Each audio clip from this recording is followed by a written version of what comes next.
আলোচ্য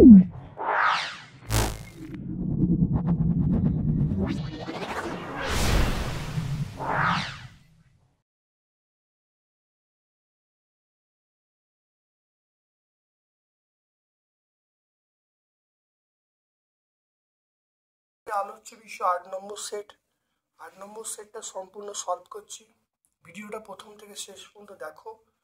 অবশ্যই যারা সামনের বছর মাধ্যমিক পরীক্ষা দিতে যাচ্ছ তারা অবশ্যই উপকৃত হবে।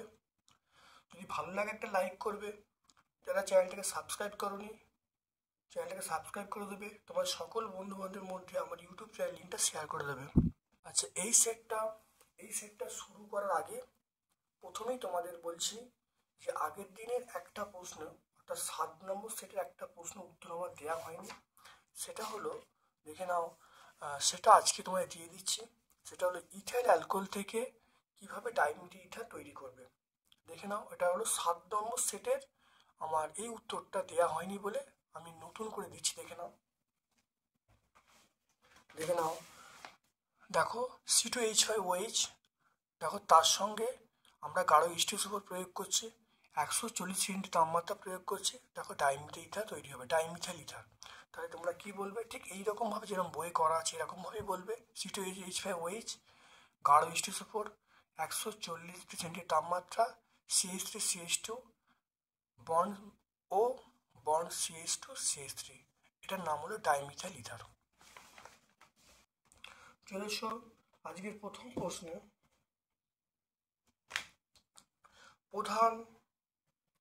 প্রধান গ্রিনহাউস গ্যাসের নাম কি? প্রধান গ্রিনহাউস গ্যাসের নাম আমরা বলবো CO2। তাহলে এখানে দেখো, প্রধান গ্রিনহাউস গ্যাসের নাম আমরা কি বলবো? অপশান যে দেওয়া আছে, মিথেন দেওয়া আছে, কার্বন ডাইঅক্সাইড দেওয়া আছে, নাইট্রাস অক্সাইড দেওয়া আছে, ক্লোরোফ্লোরোকার্বন দেওয়া আছে। দেখে নাও CO2-র অবদান। দেখে নাও, গ্রিনহাউস গ্যাসের মধ্যে CO2 অবদান সবচেয়ে বেশি। CO2-র অবদান প্রায় 50%। তারপরে মিথেন, তারপর CFC এবং বাকি গ্যাসগুলো আছে। তাহলে প্রধান গ্রিনহাউস গ্যাস আমরা কি বলবো? এটা আমরা বলবো কার্বন ডাইঅক্সাইড বলবো। সকল আদর্শ গ্যাসের আয়তন শূন্য হয় যখন সেটির উষ্ণতা -273°C হয়। রাসায়নিক পরিবর্তনের সময় কিছুটা ভর শক্তিতে পরিণত হয়। এই সূত্রটা বলেছে আইনস্টাইন, E=mc²। Option A. দৈর্ঘ্য প্রসারণ গুণাঙ্ক নিচের কোন ধরনের প্রসারণের ক্ষেত্রে প্রযোজ্য? দৈর্ঘ্য প্রসারণ গুণাঙ্ক নিচের কোন ধরনের পদার্থের ক্ষেত্রে প্রযোজ্য?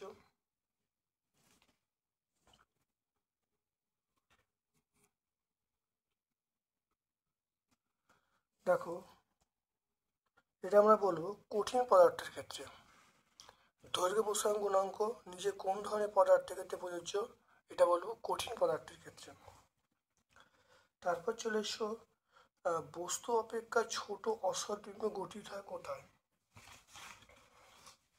অপশান এ বলবো, মানে বস্তু অপেক্ষা ছোট গঠিত হয়, বস্তু অপেক্ষা ছোট অসদ্বিগ্ন গঠিত হয়। এটা আমরা অপশান এ বলবো, উত্তল লেন্সে, উত্তল দর্পণে বলবো, উত্তল দর্পণে।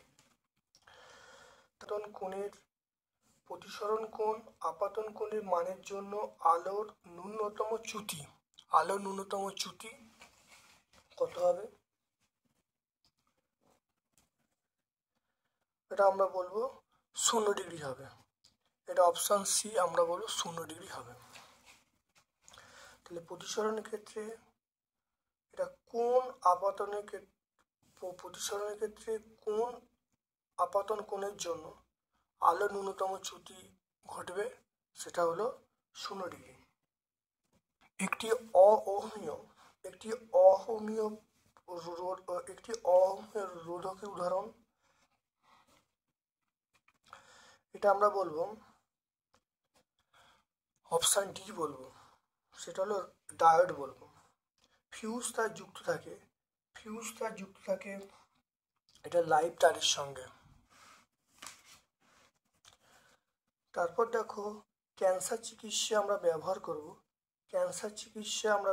করি তেজস্ক্রিয় কোবাল্ট। তারপর দেখো 2 নম্বর পর্যায়ে তীব্র জারকধর্মী মৌল, এটা আমরা বি বলবো, ফ্লুরিন বলবো। নিচের কোন যৌগটি অষ্টক গঠনের নীতি মানে না, এটা হলো LiH বলবো।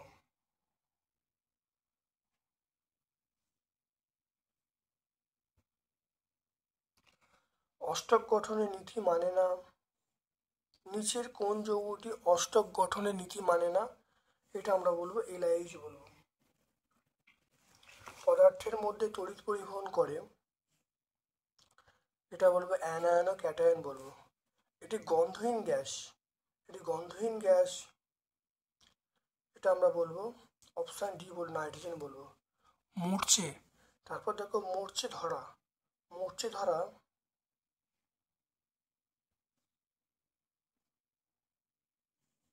এটা হলো জারণ বিজারণ প্রক্রিয়া। কার্বাইড বাতিতে আলোক সৃষ্টির জন্য ব্যবহার করা হয়, এটা আমরা বলবো অ্যাসিটিলিন ব্যবহার করবো। কার্বাইড বাতিতে আমরা অ্যাসিটিলিন ব্যবহার করি।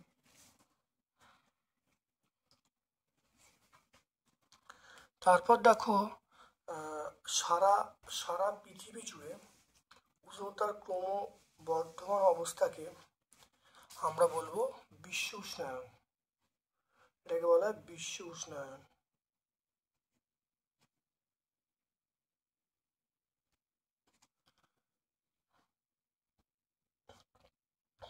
তারপর দেখো জীবাশ্ম জ্বালানিতে কোন ধরনের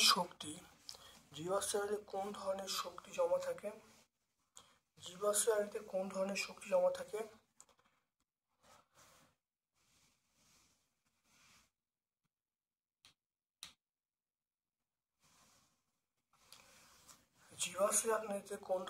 জমা থাকে?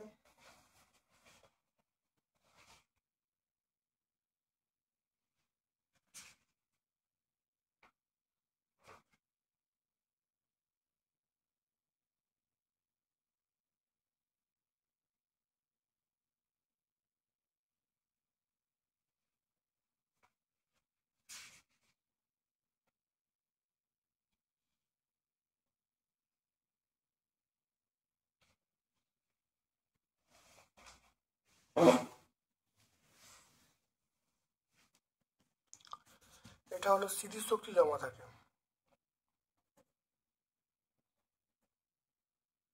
জীবাশ্ম জ্বালানিতে আমরা বলবো স্মৃতিশক্তি জমা থাকে।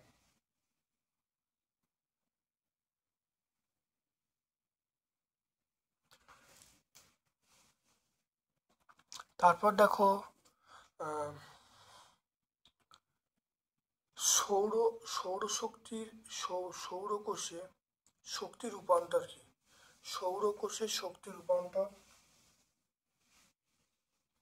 সৌরকোষে সূর্য শক্তি, এটা সৌরশক্তি তড়িৎ শক্তিতে,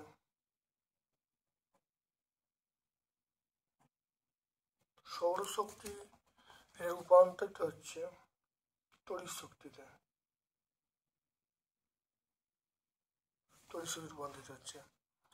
2.3 27 সেন্টিগ্রেড তাপমাত্রায় পরম স্কেলের মান কত? এটা 273 প্লাস 27 যোগ করলে আমরা বলবো 300 কেলভিন, বলবো। আদর্শ গ্যাস সমীকরণটা কি? এটা হলো PV=nRT।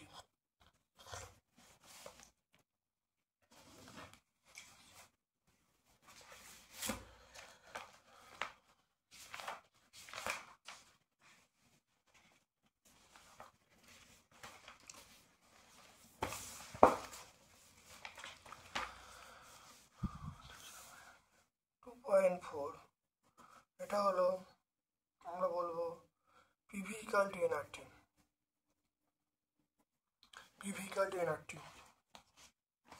তারপর দেখো 2.5 দেখো এসআই পদ্ধতিতে যে কোনো প্রসারণ গুণাঙ্কের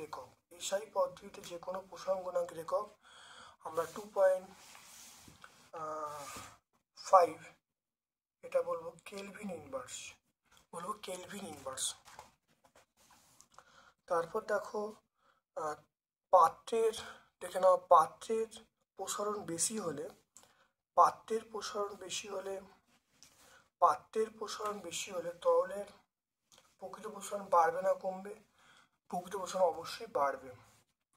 চোখের নিকট বিন্দু, চোখের নিকট বিন্দু কত দূরে অবস্থিত? নিকট বিন্দু 25 সেন্টিমিটার, 2.6, এটা আমরা বলবো 25 সেন্টিমিটার। নিকট বিন্দু হলো 25 সেন্টিমিটার। তারপর দেখো দৃশ্যমান, দেখো না দৃশ্যমান আলোর তরঙ্গ দৈর্ঘ্য, দৃশ্যমান আলোর তরঙ্গ দৈর্ঘ্য দেখে নাও 2.7। দেখে নাও দৃশ্যমান আলোর তরঙ্গ দৈর্ঘ্য 4000 অ্যাংস্ট্রম থেকে 8000 অ্যাংস্ট্রম। তাহলে আমরা বলবো 2.7টা আমরা বলবো 4000 অ্যাংস্ট্রম থেকে আমরা বলবো 8000 অ্যাংস্ট্রম, 4000 অ্যাংস্ট্রম থেকে 8000 অ্যাংস্ট্রম। তারপর দেখো পরিবাহিতার এসআই একক, পরিবাহিতার এসআই একক আমরা কি বলবো? পরিবাহিতার এসআই একক আমরা বলবো মানে রোধের অনন্যক। তাহলে পরিবাহিতার এসআই একক আমরা বলবো রোধের অনন্যক, মো বলবো। এটা মো হয়, এটা মো, বা যদি বানান করে লেখো MHO, এটা লিখতে পারো। তারপর দেখে নাও ডায়নামোতে, ডায়নামোতে কোন রূপান্তরিত হয়? ডায়নামোতে কোন শক্তি তড়িৎ রূপান্তরিত হয়? ডায়নামোতে আমরা বলবো রাসায়নিক শক্তি, 2.9, এটা বলবো রাসায়নিক শক্তি।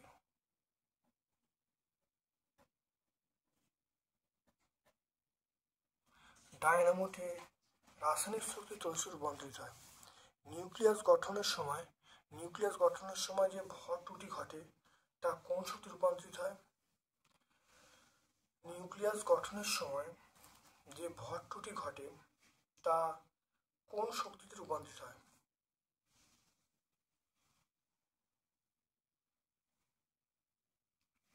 নিউক্লিয়াস গঠনের সময় যে ভর ত্রুটি ঘটে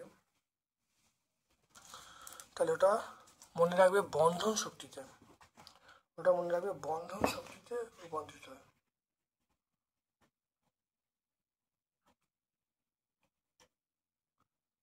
বন্ধন শক্তিতে রূপান্তরিত হয়। আলফা বিটা, আলফা বিটার মধ্যে কার ভর বেশি?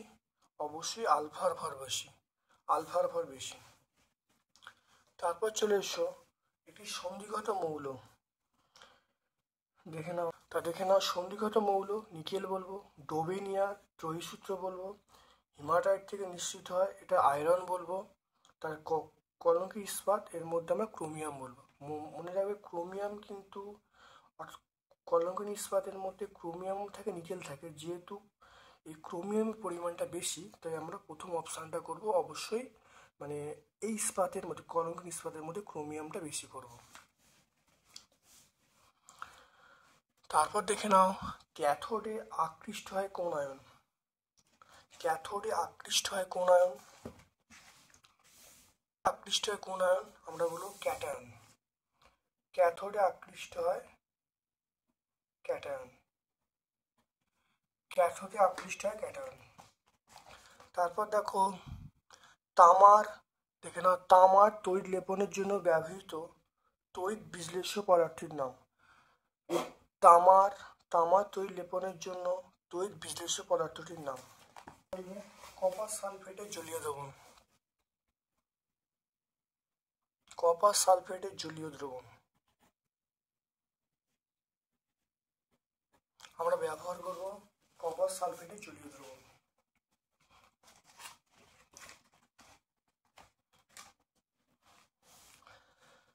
দেখে নাও মৃদু, অথবা প্রশ্ন রাখো মৃদু তড়িৎ বিশ্লেষ্য পদার্থের নাম, এটা আমরা বলবো অ্যাসিটিক অ্যাসিড, বলবো অ্যাসিটিক অ্যাসিড, CH3COOH, এটা বলবো অ্যাসিটিক অ্যাসিড বলবো। 2.14, এটা নাইট্রোজেন অণুতে কটি নিঃসঙ্গ ইলেকট্রন জোড় থাকে? নাইট্রোজেন অণুতে আমরা বলবো 3টি, তাহলে আমরা বলবো 3টি।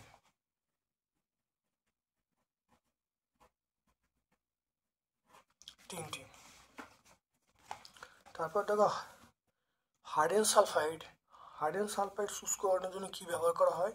আমরা ব্যবহার করব P2O5 ফসফরাস পেন্টঅক্সাইড,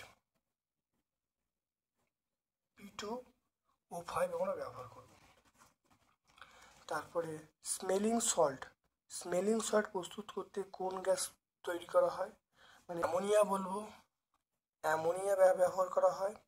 নাম্বার 2 হলো জল ব্যবহার করা হয়। আর নাম্বার 3 হলো ইথানল। আমরা ইথানল ব্যবহার করব।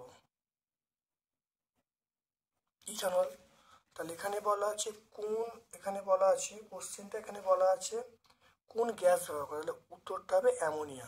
তাহলে আমরা এই অ্যামোনিয়া উত্তরটা বলবো। তাই 3টে জিনিস লাগে, কিন্তু উত্তর আমরা অ্যামোনিয়া বলবো। অ্যামোনিয়াটা কিন্তু লঘু অ্যামোনিয়া, জলীয়, মানে অ্যামোনিয়াটা তীব্র অ্যামোনিয়া নয়, অবশ্যই লঘু অ্যামোনিয়া ব্যবহার করা হয়। তারপর দেখো অলিয়ামের সংকেত কি দেখে নাও। অলিয়ামের সংকেত কি দেখে নাও।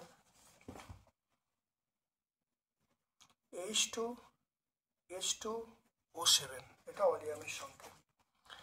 তারপর দেখো ইথিলিনের পলিমারের নাম কি দেখে নাও। ইথিলিনের পলিমারের নাম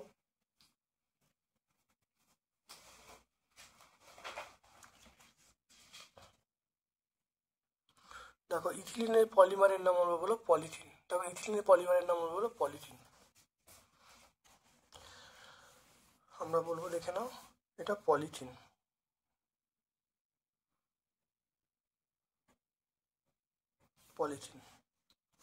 তাহলে 2.17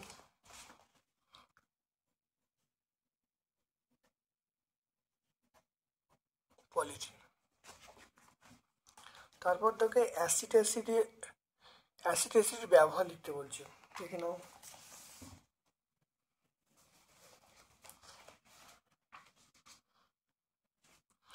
দেখে নাও অ্যাসিডের ব্যবহার, অনেক ব্যবহার আছে। 1 নম্বরটাকে অ্যাসিডের 5 থেকে 8% জলীয় দ্রবণ মাছ মাংস সংরক্ষণে ব্যবহার করা হয়।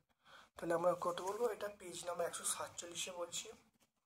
এটা আমরা পেয়ে যাবো, মাছ মাংস সংরক্ষণে আমরা ব্যবহার করব।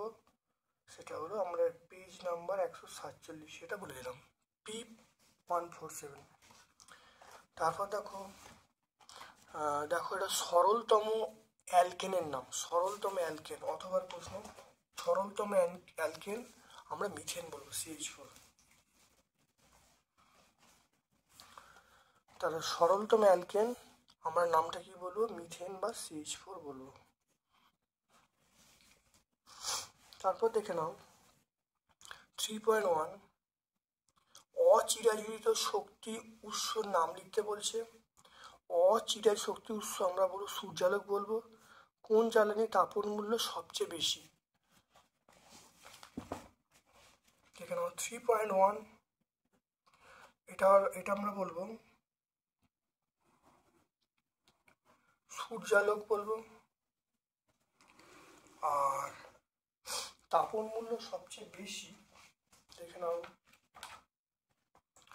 তাপন মূল্য, দেখো ছক থেকে বোঝা যায় তাপন মূল্য সবচেয়ে বেশি, এটা দেখতে পাচ্ছি দেখো হাইড্রোজেন। তাহলে আমরা হাইড্রোজেনের বলবো তাপন মূল্য সবচেয়ে বেশি। তাহলে অথবা প্রশ্নটা আমরা বলবো হাইড্রোজেন, এর সঙ্গে যে প্রশ্নটা আমরা বলবো হাইড্রোজেন। তারপর দেখো দেখে নাও 75 সেমি, দেখে নাও 75 সেমি পারস্তম্ভের চাপে কোনো গ্যাসের আয়তন 5 লিটার, স্থির উষ্ণতায় কত চাপে আয়তন 1 লিটার হবে? দেখে নাও।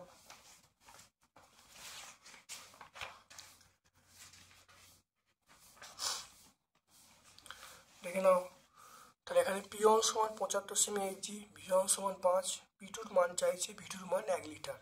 এবার যেহেতু তাপমাত্রা কনস্ট্যান্ট, তাহলে আমরা বলবো P1 V1 সমান P2 V2।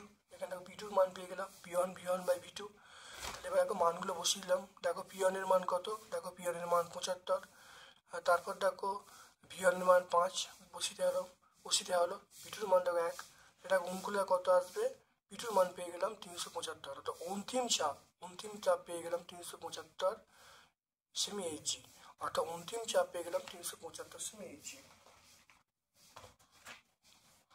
তারপর একটা অথবা প্রশ্ন দেখো, 700 দেখো 700 মিলিমিটার চাপে 20 তাপমাত্রায় 96 গ্রাম গ্যাসের ভর বলা আছে 48 লিটার। তাহলে আণবিক গুরুত্ব কত হবে? ঠিক না, এখানে পি এর মান কত 700 মিমি চাপ বলা আছে। তাহলে 700কে আমি যদি এটিএমে চেঞ্জ করি তাহলে আমরা 760 দিয়ে ভাগ করব। 760 দিয়ে ভাগ করা হলো, ভাগ করে কত 70/76 হলো। এবার দেখো 20 ডিগ্রি তাপমাত্রা মানে 20 + 273 মানে 293 হলো। ভি এর মান পেয়ে গেলাম 48, ডব্লুর মান 96, এম এর মান চাইছে। আমরা জানি যে পিভি = এনআরটি, তাহলে এন এর মান আমরা বলবো W/m। তাহলে এখানে আরটি পেয়ে গেলাম, তাহলে এম এর মান পেয়ে গেলাম WRT/পিভি। দেখো প্রত্যেকের মান দেখো বসিয়ে দিয়েছি। দেখো এখানে ডব্লুর মান 96, আর এর মানটা এখানে দেওয়া নেই, মনে রাখবে 0.032, এটা মানটা মনে রাখবে, ইন্টু টি এর মান দেখো 293, আর এখানে দেখো পি এর মান পেয়ে গেলাম, ভি এর মান বসিয়ে দিয়েছি, বসিয়ে দিয়ে উত্তর পেয়ে গেলাম। এম এর মান দেখো 0.088।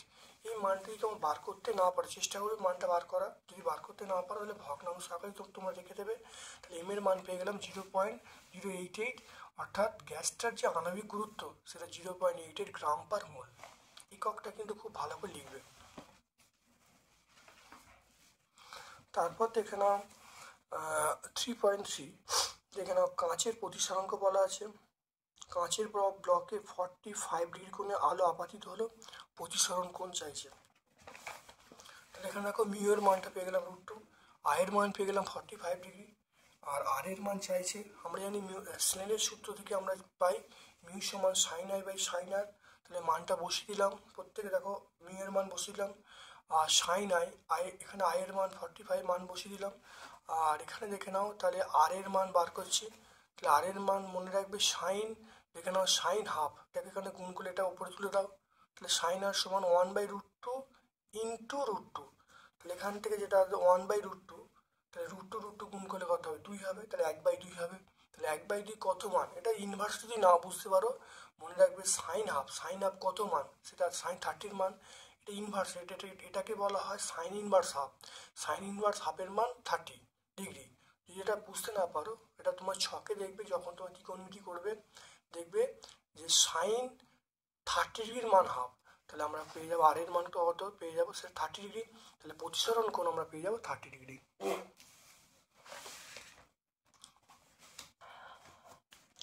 তারপর দেখে নাও পরিবাহীর রোধ, প্রস্থচ্ছেদ এবং দৈর্ঘ্যের মধ্যে সম্পর্ক নির্ণয় করতে বলছে। দেখে নাও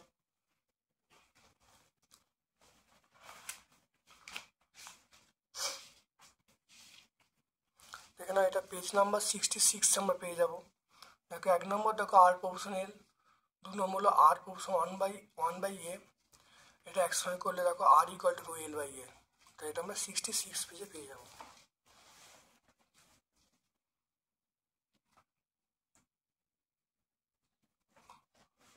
তারপর দেখো জলের অণুর ইলেকট্রন ডট দেখাতে হবে। জলের অণুর ইলেকট্রন ডট,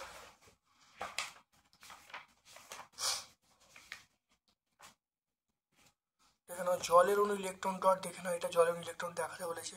তোমরা এইটুকু করলেই অ্যান্সার চলে আসবে। দেখো দেখে নাও জলের অণু ইলেকট্রন ডট, আমরা এইটা বলবো। দেখো এটা বললেই তোমাদের হয়ে যাবে। দেখে নাও ভালো করে, জলের অণুর ইলেকট্রন ডট। পেজ নাম্বার 108 পেয়ে যাব, পেজ নাম্বার 108।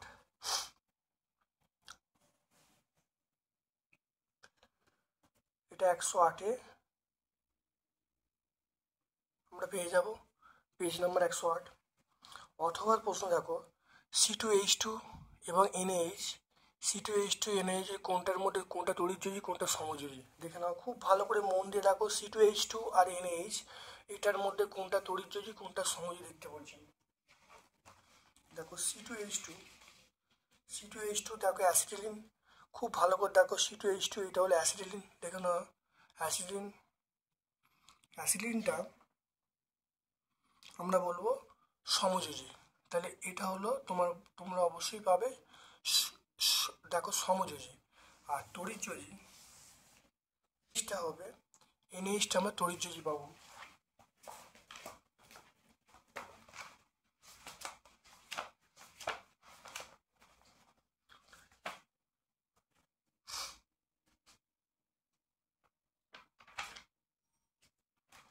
দেখে নাও NaHটা, এটা আমরা তড়িৎযোজী পাবো, দেখে নাও এটা আমরা তড়িৎযোজী পাবো, দেখে নাও ভালো করে, এটা NaH।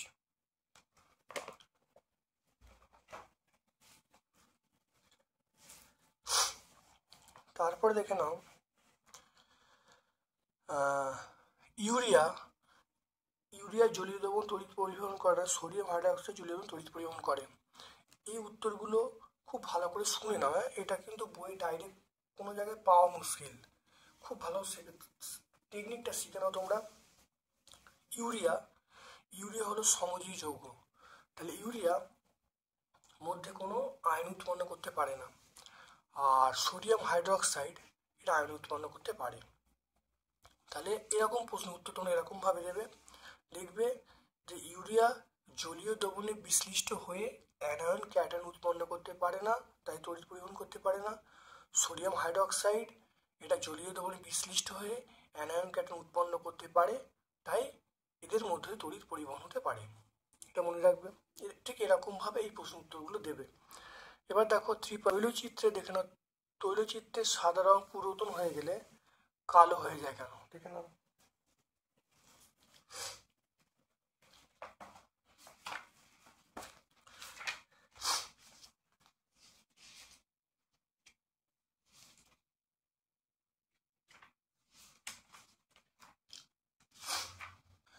তোমরা এটা পেয়ে যাবে, সহায়িকায় পেয়ে যাবে, 378 পেজে পেয়ে যাবে। দেখো রূপোর জিনিস বা তৈলচিত্রের সাদা রং পুরাতন হয়ে গেলে কালো হয়ে যায় কেন, দেখে নাও। তোমরা এখান থেকে উত্তরটা তোমরা পেয়ে যাবে, খুব ভালো দেখে নেবে, খুব ইম্পর্টেন্ট প্রশ্ন কিন্তু। দেখে নাও, যদি রূপো পড়ে তাহলে এটা লিখবে, আর তৈলচিত্র যেহেতু কোশ্চেন দেওয়া হয় তাহলে এইখান থেকে এই পর্যন্ত উত্তরটা লিখবে। তাহলে যেহেতু আমরা আলোচ্য প্রশ্নে তৈলচিত্র বলা, তাহলে উত্তরটা আমরা এই তৈলচিত্র শুরু করে এই পর্যন্ত লিখবো, আর যখন রূপো পরীক্ষায় পড়বে তখন এখান থেকে শুরু করে এই পর্যন্ত লিখবো।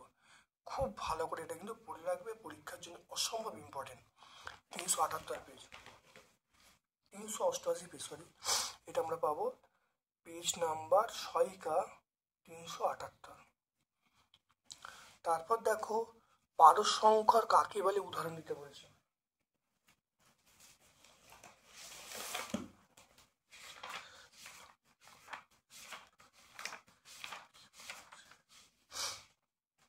দেখো পারস্যংকর বা অ্যামালগাম, অর্থাৎ ধাতু সংকরে একটি উপাদান পারদ হলে তাকে আমরা অ্যামালগাম বা পারস্যংকর বলবো। দেখো দাঁতের চিকিৎসা আয়নের তৈরিতে আমরা ব্যবহার করি, এটা 130 পেজ।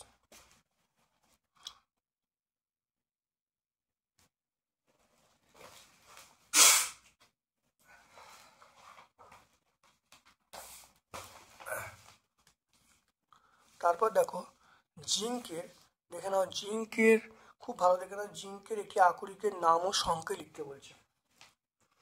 জিঙ্কের, দেখে নাও জিঙ্কের একটি আকরিকের নাম জিঙ্ক ব্রেন্ট, সংকেত হলো জেডএনএস। এটা আমরা 131 পেজে পাবো, এটা আমরা পেজ নাম্বার 131-এ পাবো। টেফলনের মনোমারের নাম এবং টেফলনের ব্যবহার লিখতে বলছে।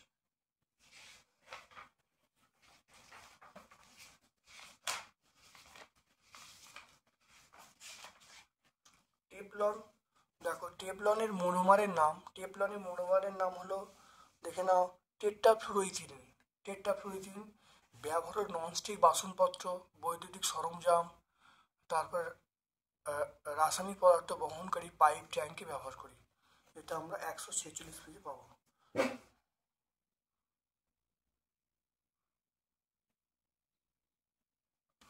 তারপর দেখো ইথিলিনের উৎস কি এবং মিথেনের ব্যবহার।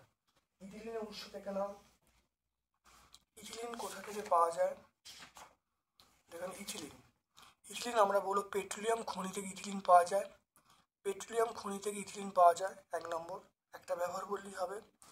আর কি বলা আছে, মিথেনের ব্যবহার, দেখো মিথেন দেখো জ্বালানি হিসেবে আমরা ব্যবহার করি, দেখে নাও, এটা পেজ নাম্বার 143 তোমরা পেয়ে যাবে, পেজ নাম্বার 143। তারপর দেখো উষ্ণতার পরম স্কেল অনুসারে চার্লসের সূত্র প্রতিষ্ঠা করতে বলছে। এটা আমরা অনেকবার করেছি, তোমরা দুয়ারি গাঙ্গুলি মাইতির টেক্সট বইয়ে দেখো 13 পেজে পেয়ে যাবে। অনেকবার বলেছি সেই জন্য আর এই প্রশ্নটা আর তো নতুন করে পেজ নাম্বার দেখাচ্ছি না। তারপর দেখো জলের একটি অণুর ভর বলা আছে, জলের একটি অণুর ভর কত হবে দেখে নাও কিভাবে হবে। জলের H2O, H2O মানে আমরা বলবো 16 গ্রাম, H2O আমরা বলবো এর যে আণবিক ভর সেটা আমরা বলবো 18 গ্রাম। তাহলে 6.023 × 10⁻23 টি অণুর 6.023 × 10⁻23 জলে অণুর ভর কত 18 গ্রাম।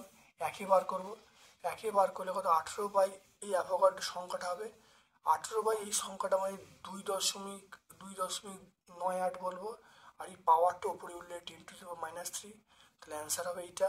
তাহলে 2.98 × 10⁻³ গ্রাম। তারপর চলে এসো দেখো, তারপরে চলে এসো এখানে একটা অঙ্ক আছে, আরেকটা অঙ্ক আছে দেখে নাও। কি পরিমাণ মার্বেল পাথরকে লঘু HCl অ্যাসিড দ্বারা সম্পূর্ণ বিক্রিয়া করালে STP-তে 33.6 লিটার CO2 উৎপন্ন হবে দেখে নাও। CaCO3 প্লাস 2HCl সমান আমরা কি বলবো CaCl2 plus CO2 plus H2O। তাহলে এইটা CaCO3 মানে 100, আমরা বলবো এটা কত 100 গ্রাম হবে, আর CO2 মানে 44 গ্রাম। STP-তে 44 গ্রাম CO2 মানে আমরা বলবো 22.4 লিটার। তাহলে আমরা এখানটা ঘুরিয়ে লিখব, তাহলে 22.4 লিটার CO2 উৎপন্ন করতে CaCO3 প্রয়োজন কত দেখে নাও 100 গ্রাম, 100 গ্রাম বললাম। তাহলে একে বার করবো আর 33.6 লিটারে বার করবো।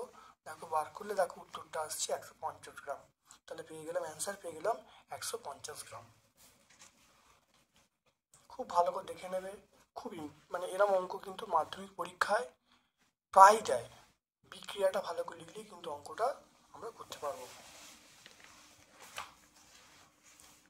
তারপর দেখো চলে আসছি কঠিন পদার্থের, দেখে নাও কঠিন পদার্থের তাপ পরিবাহিতা কোন কোন বিষয় নির্ভর করে। এই প্রশ্নটা অনেকবার হয়েছে, তাই আমি এই প্রশ্নের উত্তরটা আমি আর ব্যাখ্যা করছি না। তারপর দেখো তাপীয় রোধ কাকে বলে, তাপীয় রোধ একক, ঠিক আছে। তারপর দেখো দৈর্ঘ্য বৃদ্ধি তাপীয় রোধের কি পরিবর্তন হবে। এই সমস্ত উত্তরগুলো এই 4.3 এর সমস্ত উত্তরগুলো আমরা 4.3 এবং তার অথবা সমস্ত উত্তরগুলো আমরা 33 পেজে পাবো। দেখে নাও।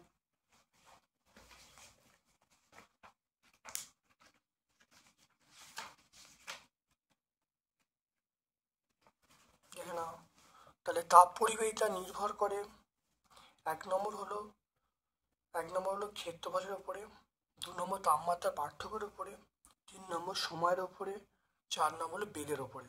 সমীকরণটা আমরা লিখবো। এবার দেখো কে সমীকরণ পেয়ে গেলাম, এখানে দেখো এককগুলো পেয়ে যাব। এবার দেখো এখান থেকে তাপীয় রোধের আমরা সমীকরণ পাবো। দেখে নাও তাপীয় রোধের, আর তাহলে এইটা হলো আমরা কি বলবো Q/T পেয়ে গেলাম। তাহলে তাপীয় রোধের সমীকরণটা আমরা বলবো কি, দেখো এটা হলো D/K, তাহলে D/K হলো তাপীয় রোধের সমীকরণ, এটা পেয়ে গেলাম।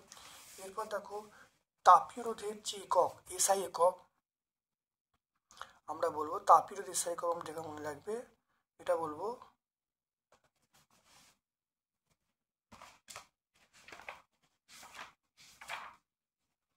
দেখে নাও তাপীয় রোধের SI একক দেখে নাও, সেটা হবে কেলভিন ওয়াট ইনভার্স। তাহলে আমরা বলবো কেলভিন ওয়াট ইনভার্স, এটা হলো তাপীয় রোধের অবশ্যই SI একক। বুঝতে পারলে, তাপীয় রোধের আমরা SI একক পেয়ে গেলাম। তাহলে সব উত্তরগুলো হয়ে গেল। দেখো পরিবাহীর দৈর্ঘ্য বৃদ্ধি করলে তাপীয় রোধে কি পরিবর্তন ঘটবে দেখে নাও। তাপীয় রোধ দেখে নাও তাপীয় রোধের সমীকরণ কি D/K, তাই D/K দেখো তাপীয় রোধের সমীকরণ। তাহলে দৈর্ঘ্য বৃদ্ধি করলে, দৈর্ঘ্য মানে লেন্থটা, তাহলে দৈর্ঘ্য বলতে এখানে ফলকের বেধটা, তাহলে ফলকের বেধ যদি বৃদ্ধি করি তাপীয় রোধ বৃদ্ধি পাবে। এখানে দৈর্ঘ্য বলতে ফলকের বেধটা, তাহলে দৈর্ঘ্য বৃদ্ধি পেলে তাপীয় রোধ বৃদ্ধি পাবে। তারপর দেখে নাও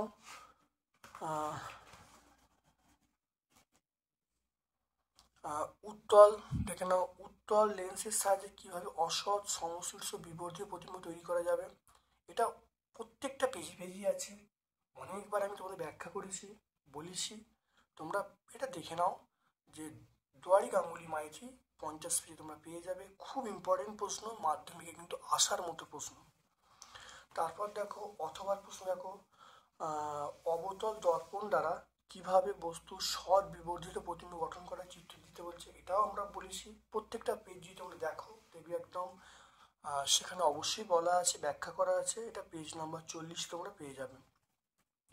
দিনের বেলা আকাশকে নীল দেখায় কেন, এটা তোমরা পেয়ে যাবে। দিনের বেলা আকাশকে নীল দেখানো, এটা পেজ নাম্বার 58 পেয়ে যাবে। দিনের বেলা আকাশকে নীল দেখানো দুয়ারি গাঙ্গুলি মাইতি 58 পেজে পেয়ে যাবে। দৃঢ়দৃষ্টি দূর করার জন্য আমরা উত্তল লেন্স ব্যবহার করব। কোন লেন্স ব্যবহার করব? উত্তল লেন্স আমরা কিন্তু ব্যবহার করব। তারপর চলে এসো সমান রোধ বিশিষ্ট দুটো পরিবাহীর মধ্য দিয়ে একই সময়ে তড়িৎ প্রবাহ পাঠালে একটির উৎপন্নতার অপরটির 16 গুণ। তাহলে প্রবাহ মাত্রা অনুপাত বার করতে বলছে। দেখে নাও, আমরা জানি H সমান I স্কয়ার RT পাইছে, H সমান I স্কয়ার RT পাইছে। তাহলে প্রথম ক্ষেত্রে H1 সমান I1 স্কয়ার RT পাইছে, দ্বিতীয় ক্ষেত্রে H2 সমান I2 স্কয়ার R2 পাইছে। তাহলে দুটোকে বাই করলাম, তাহলে H1 বা H2 করলাম, করলে দেখো H1 বা H2 সমান বলবো I1 স্কয়ার বা I2 স্কয়ার করলাম। এবারে বলা আছে অঙ্কটাকে বলা আছে কি, দেখে নাও অঙ্কটা বলা আছে প্রথমটিতে উৎপন্ন তাপ অপরটির 16 গুণ। তাহলে অপরটা যদি H2 ধরে নিই, দেখো অপরটা আমি H2 ধরে নিলাম, তাহলে প্রথমটা তাহলে 16 H2, কারণ অপরটা 16 গুণ। তাহলে অপরটা আমি H2 ধরলাম, তাহলে প্রথমটা কত 16 ইন্টু H2, এটা 16 পেয়ে গেলাম। তাহলে I1 বা I2 তাহলে 4/1, তাহলে I1 ইস্টু I2 আমরা কত বলবো 4:1 আমরা বলবো।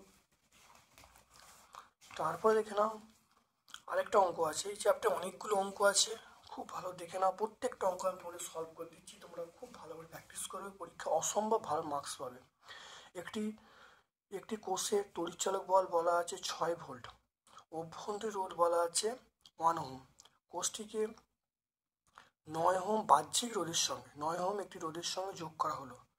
তাহলে রোধটিকে 25 সেকেন্ডে রোধটির মধ্য দিয়ে 25 সেকেন্ড উৎপন্নতা কত হবে দেখে নাও। আমরা জানি H সমান I square RT by I square RT, জুলের সূত্র অনুসারে আমরা পাই H সমান I স্কয়ার RT। মনে রাখবে আমরা H সমান I স্কয়ার RT যখন বলবো তখন এককটা আমরা জুল লিখবো, এককটা জুল লিখবো। আর যখন আমরা যে দিয়ে ভাগ করব তখন আমরা এককটা লিখবো অবশ্যই ক্যালোরি লিখবো। তাহলে আমরা এককটা আমি জুলে বার করব। তাহলে এখানে দেখো I সমান আমরা V/R বলবো, তাহলে V/R হলো হোল স্কয়ার হলো ইন্টু RT হয়ে গেল। এখানে R স্কয়ার, তাহলে R স্কয়ার আর কেটে গেল, তাহলে V স্কয়ার আর ভি স্কয়ার, তাহলে V square by R into T হয়ে গেল। দেখো V এর মান দেখো বলা 6 বলা আছে, T এর মান 25 বলা আছে, আর এখানে দেখো R এর মান 9 বলা আছে। তাহলে H এর মান কত? H এর মান 100 পেয়ে গেলাম। তাহলে উৎপন্ন তাপ কত হবে? 100 জুল হবে। একটা কথা খুব ভালো করে মনে রাখবে, এখানে যে এই অভ্যন্তরীণ রোধ দেওয়া আছে এই রোধটা কিন্তু কাজে লাগবে না। কেন? কারণ এটা বলা আছে ওই বাহ্যিক রোধে কতটা তাপ উৎপন্ন হচ্ছে সেটা বার করতে বলেছে। সেজন্য আমরা এই অভ্যন্তরীণ রোধটা কিন্তু এই অঙ্কের মধ্যে কিন্তু আসবে না, এই একটা এখানে কিন্তু যোগ বা বিয়োগ কিছু হবে না, কথাটা ভালো করে মনে রাখবে। তারপর দেখো পরের প্রশ্ন চলে এসো, তড়িৎচুম্বকীয় আবেশ সংক্রান্ত ফ্যারাডের সূত্র। এটা তোমরা টেক্সট বই 81 পেজে পেয়ে যাবে। দেখে নাও ফ্যারাডের সূত্র, দেখে নাও দুটো সূত্র আছে, প্রথম দ্বিতীয় সূত্র দেখে নাও ভালো করে, খুব ইম্পর্টেন্ট বছরে। তারপর দেখে নাও গৃহস্থলীর বই যন্ত্রপাতি কোন সমবায় থাকে, এটা আমরা বলবো সমান্তরাল সমবায়, এটা আমরা বলবো সমান্তরাল সমবায় থাকে। সমান্তরাল সমবায় বৈদ্যুতিক মানে গৃহ যন্ত্রপাতিগুলো কোন সমবায় থাকে? সমান্তরাল সমবায় থাকে। 4.8 দেখো বলা আছে তেজস্ক্রিয়তা একটি কেন্দ্রক ঘটিত পারমাণবিক ঘটনা, ব্যাখ্যা করতে বলছি।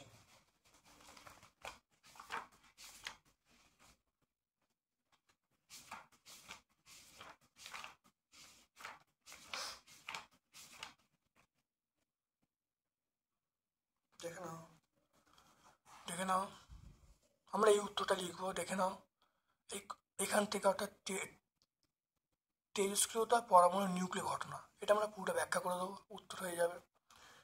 এটা আমরা 89-এ পাবো। তারপর দেখো এর এসে একক কি, এর একক আমরা বলবো বেকারেল। একক কি বলবো, বেকারেল বলবো। তেজস্ক্রিয়তার এসে একক আমরা বলবো বেকারেল। এবিসি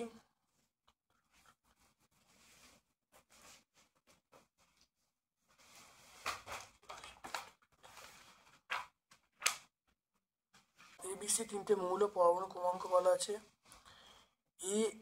সি এর মধ্যে কোনটা ধাতু কোনটা অধাতু, কোনটা নিষ্ক্রিয় মৌল, আর এ এবং সি যুক্ত হয়ে যৌগ গঠন করলে যৌগের প্রকৃতি কেমন হবে।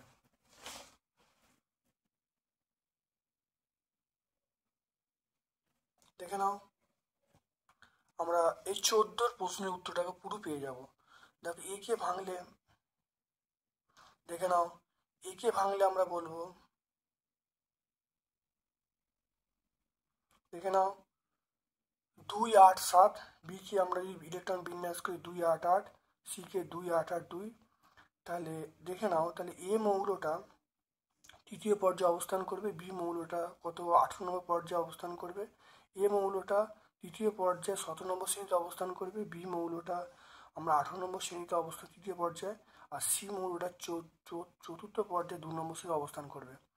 তাহলে এখানে দেখে নাও, তাহলে এ মৌলটা তাহলে দেখা যাচ্ছে যে সি মৌলটা হলো, দেখে নাও সি মৌলটা ধাতু আর এ মৌলটা হলো আমরা বলবো অধাতু। তাহলে এখানে যোজ্যতা কত হবে, সি মৌলের, দেখো সি মৌলের যোজ্যতা 2 হবে আর এ মৌলের যোজ্যতা 1 হবে, যুক্ত হয়ে কি সৃষ্টি হবে, এটা হলো Ca2 যৌগ গঠিত হবে। এটা আমরা 361 পেজে 6টায় পেয়ে যাবো, 6টায় 361।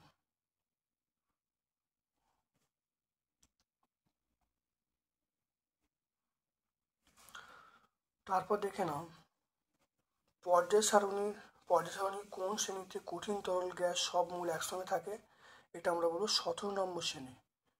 তাহলে 17 নম্বর শ্রেণী একসঙ্গে 3টে মৌল একসঙ্গে থাকে। তারপর দেখো ভৌত অবস্থা নির্দেশ করে ওই মৌলগুলো নাম নির্দেশ করছে, মানে ভৌত অবস্থা নির্দেশ করে ওই মৌলগুলোর নাম উল্লেখ করতে বলছে।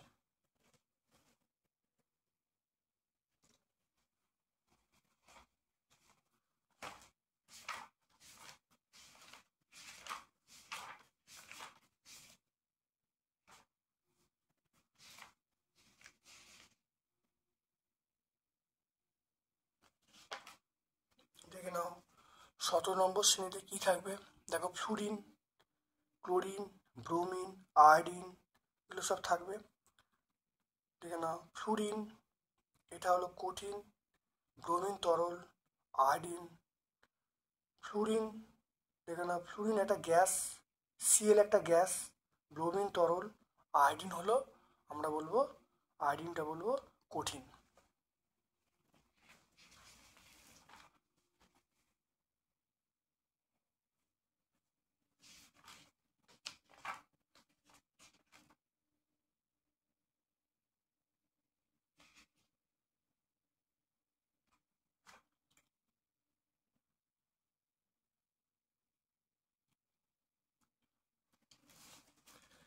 আরও কিছু পয়েন্ট তোমরা বলে দেবে।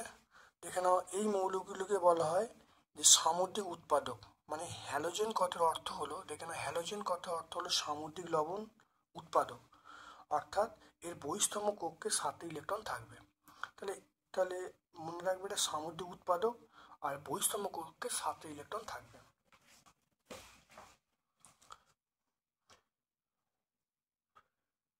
এটা আমরা পেয়ে যাব। তারপর দেখে নাও টিনের ওপরে জিঙ্কের প্রলেপ দিতে হলে, তুমি তড়িৎ বিশ্লেষক হিসাবে কি ব্যবহার করবে। টিনের ওপরে দেখে নাও টিনের প্রলেপ যদি দিতে দাও, টিনের ওপরে জিঙ্কের প্রলেপ, তাহলে জিঙ্ক মানে 10টা, তাহলে জিঙ্ককে আমরা ধরবো ক্যাথোড, তাহলে মনে রাখবে টিনটাকে আমরা ধরবো ক্যাথোড আর জিঙ্কটাকে ধরবো আমরা অ্যানোড। তাই টিন দিচ্ছি, তাই টিনটাকে ধরবো ক্যাথোড আর জিঙ্কটাকে আমরা ধরবো অ্যানোড, আর জিঙ্ক সালফেট আমরা ব্যবহার করবো। কি ব্যবহার করবো, জিঙ্ক সালফেট। এটা ভালো করে আমি যেটা বললাম ওইভাবে তোমরা অবশ্যই লিখে নেবে, ডাইরেক্ট কোনো জায়গায় নেই। তারপর দেখো H2S শুষ্ক করতে P2O5 কেন ব্যবহার করা হয়। দেখে নাও, এটা আমরা সহায়িকায় পাবো, সহায়িকায় পাবো 300, সহায়িকায় পাবো, দেখে নাও সহায়িকায় 386-তে পাবো। Phosphorus পেন্টঅক্সাইডে আম্লিক oxide. H2S একটি অম্লধর্মী, এরা পরস্পরের সঙ্গে বিক্রিয়া করে না, তাই শুষ্ক করতে আমরা P2O5 ব্যবহার করি। এটা 386 পেজ আমরা পাবো, পেজ নাম্বার 386-তে আমরা পাবো। এটা খুব ভালো আছে, সহায়িকা 386। টেক্সট বই আছে 122-এ আছে, কিন্তু অতটা ভালো করে নেই। তারপর দেখে না নাইট্রোলিয়ামের ব্যবহার, নাইট্রোলিয়াম আমরা জমিতে সার হিসেবে ব্যবহার করব। তারপর চলে এসো 170 তাপমাত্রায় গাঢ় H2S অ্যাসিডের সঙ্গে ইথাইল অ্যালকোহলে বিক্রিয়া করলে কি ঘটবে, বিক্রিয়া লিখতে বলছে। সালফেট, দেখো গাঢ় সালফিক অ্যাসিডের সঙ্গে ইথাইল অ্যালকোহলে বিক্রিয়া ঘটালে কি ঘটবে সেটা লিখতে বলছে। এটা আমরা 147 পেজে পাবো।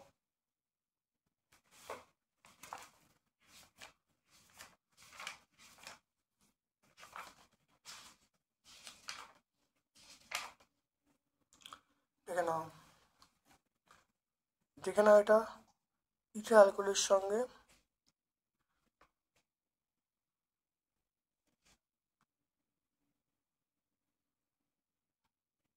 দেখে নাও আমরা এই বিক্রিয়াটা নির্জল ইথানলকে গাঢ় H2S 170 তাপমাত্রা উত্তপ্ত করলে এটা ইথিন উৎপন্ন করবে। CH3CH2OH সালফিক অ্যাসিড দেওয়া হয়েছে, তাপমাত্রা 170°C দেওয়া হয়েছে, তাহলে CH2 double bond CH2 plus H2 উৎপন্ন হলো। এইটা বলবো 147 পেজে পেয়ে যাবো। তারপর চলে এসো অথবার প্রশ্ন, ভিনিগার কি। ভিনিগার মানে হলো একটা অ্যাসিটিক অ্যাসিড। তাহলে হলো দেখে নাও অ্যাসিটিক অ্যাসিডের 5 থেকে 8% জলীয় দ্রবণকে ভিনিগার বলে। তাহলে অ্যাসিটিক অ্যাসিডের 5 থেকে 8% জলীয় দ্রবণকে আমরা কি বলবো, ভিনিগার বলবো। মাছ মাংস সংরক্ষণে ব্যবহার করা হয়। তারপর দেখো অ্যাসিটিলিনের একটি ব্যবহার লিখতে বলছে। অ্যাসিটিলিনের ব্যবহার দেখে নাও, অ্যাসিটিলিনের ব্যবহার আমরা দেখে নাও, সেটা হলো কোক, দেখে নাও অক্সি অ্যাসিটিনের শিখা তৈরিতে, কার্বাইড বাতিতে, কৃত্রিম রবার, কৃত্রিম তন্তু তৈরিতে ব্যবহার করা হয়। তারপর চলে এসো অ্যালডিহাইডের কার্যকরী মূলক কী হবে। অ্যালডিহাইডের কার্যকরী মূলক আমরা বলবো বন্ড CHO। তাহলে অ্যালডিহাইডের কার্যকরী মূলক আমরা বলবো। নম্বর সেটে দেখে নাও 7 নম্বর সেটে আমরা ব্যাখ্যা করেছিলাম, কিন্তু এখানে অথবার প্রশ্নটা আমার উত্তর দেওয়া হয়নি, দেখে নাও। তাহলে দেখে নাও এই যে, তাহলে অথবার প্রশ্নটা দেখে নাও, এই একটা প্রশ্ন আছে, এটা 6 নম্বর সেটের প্রশ্ন, অর্থাৎ পেজ নাম্বার 197। দেখো এই প্রশ্নের উত্তরটা আমার দেওয়া হয়নি, দেখো আজকে আমি দিয়ে দিচ্ছি। সেটা হলো ইথাইল অ্যালকোহল থেকে ডাইমিথাইল ইথার কীভাবে তৈরি করবে।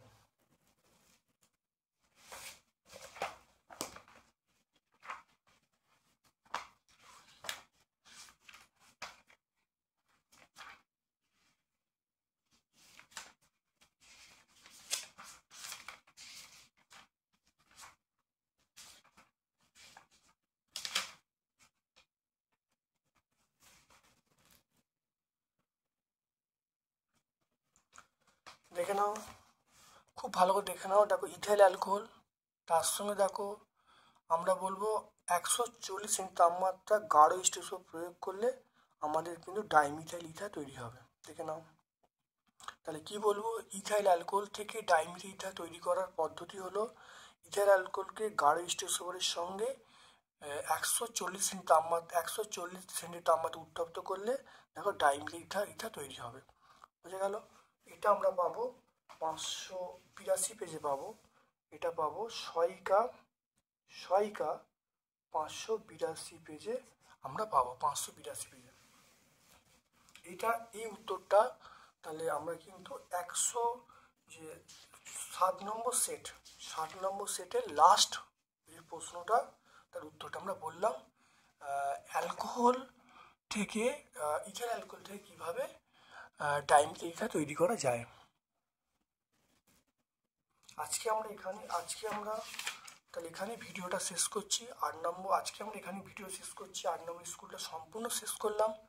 কেমন লাগলো কমেন্ট সেকশানে কমেন্ট করবে, যদি ভালো লাগে একটা লাইক করবে, যারা চ্যানেলটিকে সাবস্ক্রাইব করোনি প্লিজ চ্যানেলটাকে সাবস্ক্রাইব করে দেবে। আমার পক্ষ থেকে সকলকে ধন্যবাদ এবং শুভকামনা জানাচ্ছি।